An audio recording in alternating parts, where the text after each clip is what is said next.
doesn't like seeing kids growing wiser. Please come, we will grow together.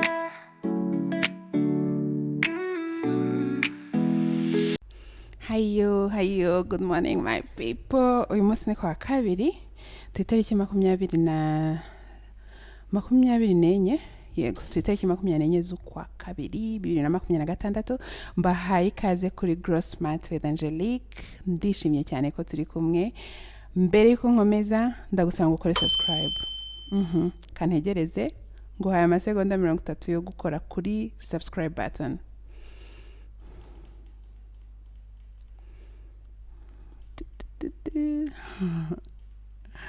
Okay, ubwo wabisoje ndagushimiye cyane. Mbashimiye cyane ko mukomeje gukurikira ibiganiro bya Grow Smart with Angelique. Ndanezerwa cyane iyo mbonye ukuntu mfite audience y'abantu 460 ariko abo bantu barawatchinga cyane, barareba cyane video zanjye. Ndi kubona watch time yiyongera, nkanabona views zigenda ziba nyinshi.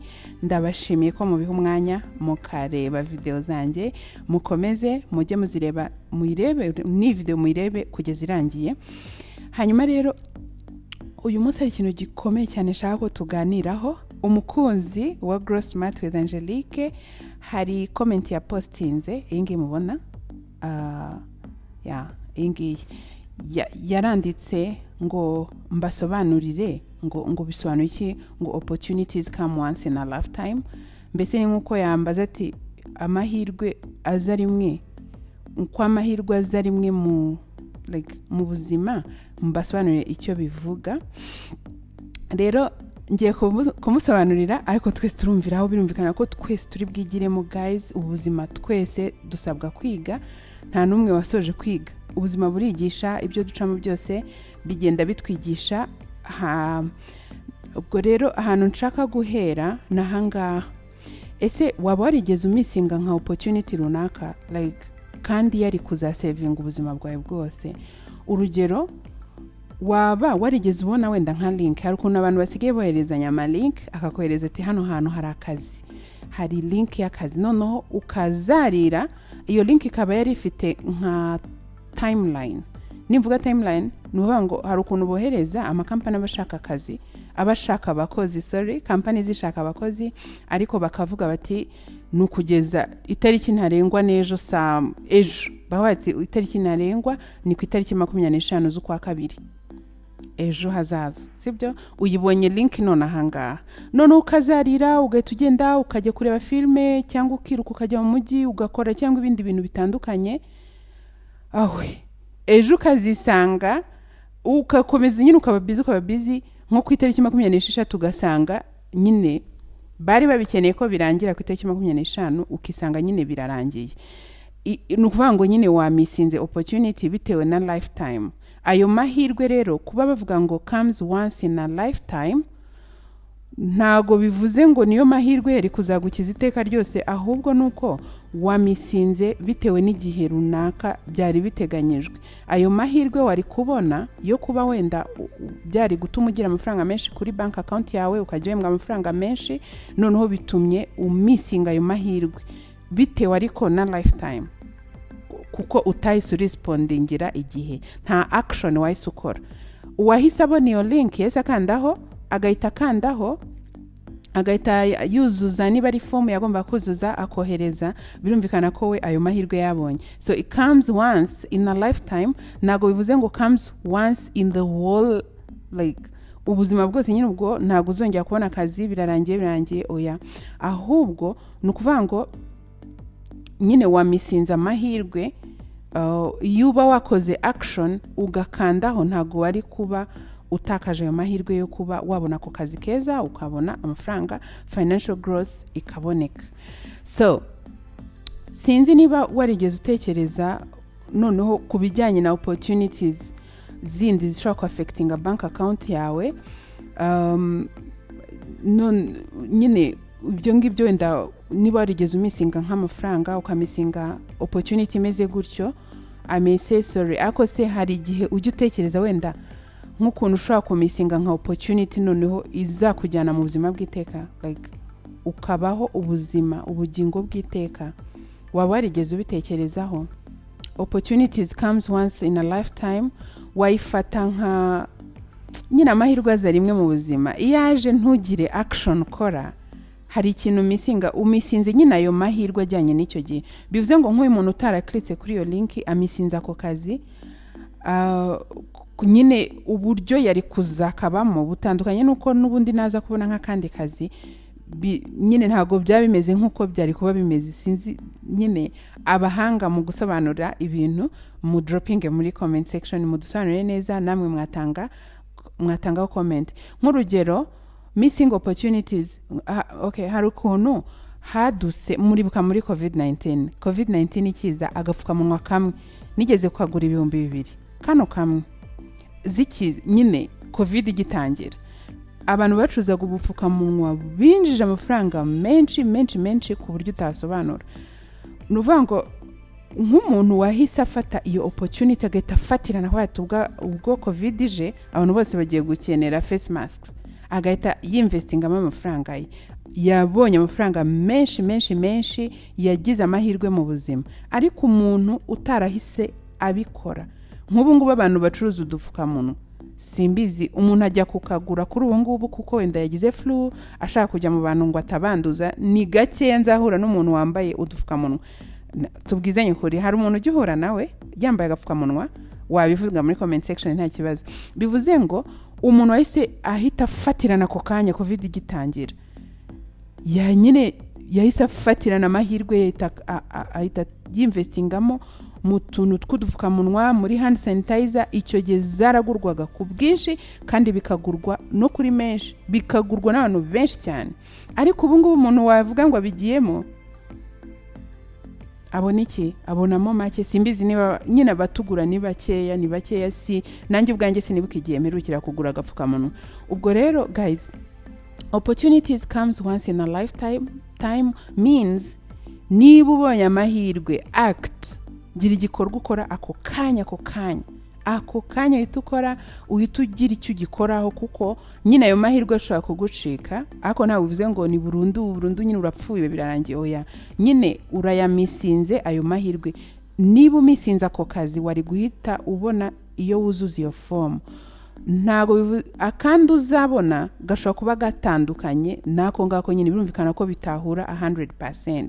Wenda ako kazi wari kubona nako wenda muri NGO uzabona amafaranga menshi, uhembwa nka 5,000,000 ku kwezi, mu gihe kandi nako ugiye kubona ako iyindi ije nayo ije ubu wakiriye nk'indi link nayo ntukoreho, ntukandeho ngo wuzuze ibyo basaba, nabwo n'ubundi nabyo wabimisinga. Bivuze ngo nyine ukwiriye kugira action ufata kuri opportunity yose ubonye, kuko every opportunity comes once in a lifetime. It comes in a lifetime.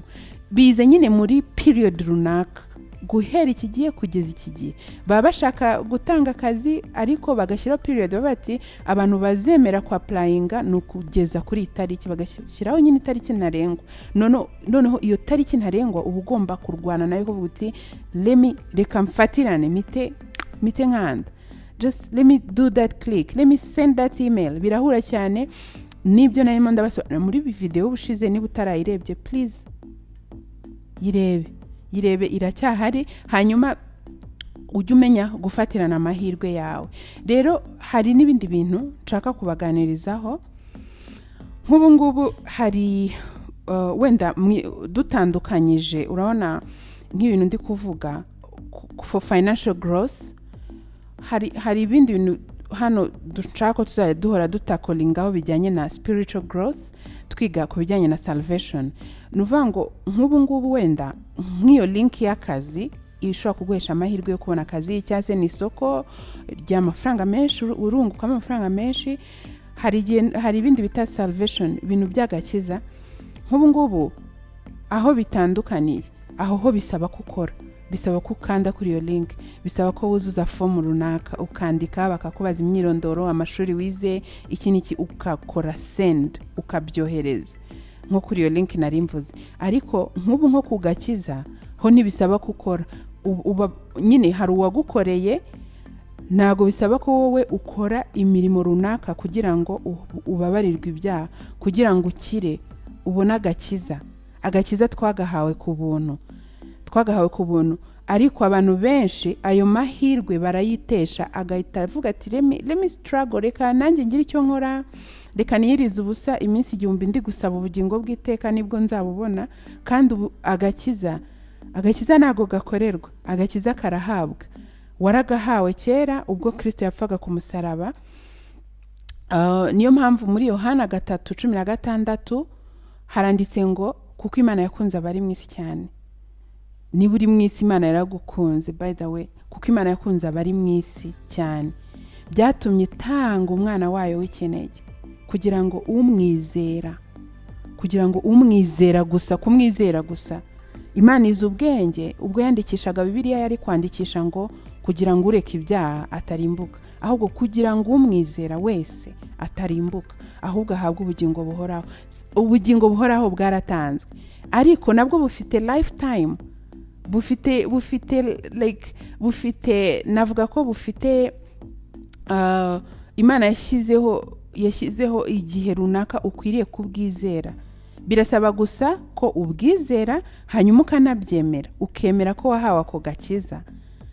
Rero nabyo bifite igihe, kwako ubu ngubu ntago uzi igihe nyine uzavira mu mubiri. Anytime njya mbona abantu bagenda kuri moto ikamusekura bigahita birangira, ikamukubita hasi mu muhanda nyine bikarangira. Nanjye nigeze gukora accident ya moto nyine nikubita hasi, kubw'amahirwe ngiye nta kintu nabaye, Imana ishimwe, ndabishimira Imana.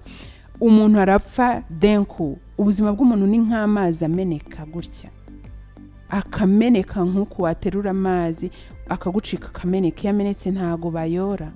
Ibyo bintu bahora babivuga ngo amagara araseseka ntayorwa. Umuntu aroroshye anytime yakwigendera, ariko ako gakiza ukaba waranze kukakira. Imana yakubwira iti narakubabariye, nawe uti oya ntago wambabariye, ngomba gusaba Imana imbabazi, ngomba gukora ibishoboka byose, nkakora imirimo myiza, nkajya gusura abarwayi, nkareka gutukana, nkareka kwiba, nkareka ubusambanyi, nkareka bla bla bla, ukavuga imirimo yose uvuga ugomba gukora kugira ngo utazarimbuka. Ni byiza, ibyo bintu byose mbabwiye ni byiza. Imirimo myiza nyine ni myiza tu, uzajya uyikora, ariko ntukavuge ko ariyo izaguhesha ijuru, ko ari izatuma Imana ikwemera. Ntago Imana izakwemera kuko wagemuriye umuntu kwa muganga. Birabiryo ushyira abantu n'amafaranga ubaha kwa muganga, ntago ari byo bizatuma ubona agakiza k'iteka. Ntabwo ari byo bizaguhesha ubugingo bw'iteka, ahubwo emera ko hari igitambo gikomeye Kristo yaratambwe, atambwa rimwe gusa kugira ngo bibe bihagije iteka, hanyuma inyoko umuntu yose ihabwa agakiza. Twese turababarirwa, twarababariwe. Birasaba kubyemera gusa, birasaba gusa kuba wabyumva ukundi kubikubwira ukabyemera. Birasaba gusa kuba nyine wavuga uti action wakora hano ni ukubyemera, kuvuga uti ndabyemeye data, ndabyemeye Kristo wapfiriye ibyaha byanjye. Ese undi ko Imana ko Kristo yapfiriye ibyaha byacu byose, nukubera iki nyine undi twisanga dufite ibyaha? Nyine ukumva uri umunyabyaha, n'undi kuki wiyumva ko uri umunyabyaha? Kubera icyo umutima wawe kigushinze ibyaha, kandi Kristo yarabipfiriye byose. Imana yapfiriye ibyaha byawe byose. Hano ndi kubwira abakristo, wenda utari umukristo birumvikana, umuyisilamu cyangwa ndiho birumvikana, ariko umukristo kira nicyo gitambo dufite, yapfiriye ibyaha byacu byose. None ko yapfiriye ibyaha byawe byose, kuki ukishinja ibyaha? Kuki ukiyita umunyabyaha? Uri umukiranutsi utabiheshejwe n'imirimo yawe, ahubwo ubiheshejwe nuko Kristo yatambwe rimwe gusa ngo bibe bihagije iteka. Ibyo byanditse mu Baheburayo 10:10. Nago ndimo ndatera forfe. Bivuze ngo agakiza nako karahari, warakijijwe, warababariwe by'iteka rwose, warabihawe, ariko kugira ngo bibe active mu buzima bwawe bisaba kubyemera. Niho bitandukaniye na opportunities come once in a lifetime.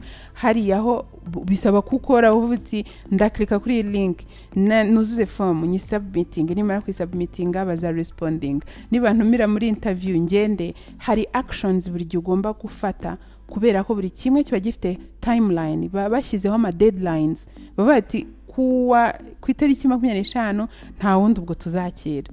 Iyo warangaye birarangira. Naha n'agakiza nuko nguko, nurangara ukavuga uti ay'urutare rw'Imana ntago nshaka kuguhungiramo, wowe ukaririmba kontrere y'ibyo abandi baririmba, kuko twe turimba ngo ay'urutare rw'Imana reka nguhungiremo, ukanga guhungira mu rutare, kuko Kristo niwe rutare rwacu duhungiramo. Rwarakubiswe, reka mbwire, Kristo yarashenjaguwe, yarakubiswe, yarababaye kugeza hapfa, apfira ibyaha byacu. Hanyuma wowe ukirengagiza umubabaro wose yagize, ukirengagiza urupfu rwe, ugahita uvuga uti ninsaba imbabazi Imana izanyumva, izambabarira. Nta icyambere cyo, iyo uri gusaba Imana imbabazi ntagikumva, kuko isengesho ry'umunyabyaha ni kizira kuwiteka. None urinde wo kujya imbere y'Imana wibwira ngo dore ndi umunyabyaha? No way! Wapi waribeshye. Ahubwo icyiza, jya imbere y'Imana uvuga uti data ngushimiye ko ibi byaha nkora ntazabizira, ngushimiye ko umubiri wanjye ari uko wawuremye, wawuremanye irari ry'ubusambanyi, n'urugero wawuremanye umujinya. Njya kubona nkabona ngize umujinya. Pawulo niwe wavuze ngo ngambirira buri gihe gukora icyiza, ibibi bikantanga imbere. Niko nyine duteye, nuko ariko ateye, nta we yari yarasobanukiwe ishusho ye nyakuri, niko ateye, ntago bishobora kumuvamo. Rero niyo wakwirukanka ute, wakwirukanka ugasiga ikikwirukansa, ariko ntago wasiga ikikurimo. Guys, agakiza karahari, twaragahawe, icyo usabwa no kukakira, ntago uzagakorera. So thank you very much. Uyu munsi ni includingemo salvation. Buri gihe ibintu tuba tuvuga byose bizajya birimo agakiza, kuko nta n'ikintu umuntu ashobora kwigezaho wubwe atakigejejweho n'Imana Data. Imana rero ibi bintu byose ducamo, ari uru rugendo rwo gukura financially, iraruzi. Hari imigambi, hari icyo yarukozeho mbere yuko tuvuka. So please ubyemere nk'ukuri, hanyuma dukurane. We are here to grow financially, to grow smart in technology, to grow in every area of our life. Ibyo byose tuzabigezwaho n'Imana, si kubw'imbaraga zacu, si kubw'imirya, si kubwa. Imana niyo izadufasha kuzamuka, Imana niyo izadufasha gukura, Imana niyo izabidufashamo byose. Ubu rero nagusaba gukora subscribe niba utarayikoraga, kora subscribe n'ubuntu. Hanyuma wibuke ukore like niba warasubscribinze, hanyuma wohereze no ku bandi, usharinge kino kiganiro. Imitima ya benshi iruhuke, abaharanira bahora basenga basaba ngo ubugingo bw'iteka murekeraho, kuko mwarabuhawe. Icyo bisaba gusa no kubyemera. Niba ufite ikibazo icyo ari cyo cyose, ntutinye wa droppinga muri comment section, nawe nzagusubiza, tuzakomeza tuganira. Bye bye, mugire umunsi mwiza. I love you so much. Kuno bivuga ngo ndabakunda cyane. Thank you very much.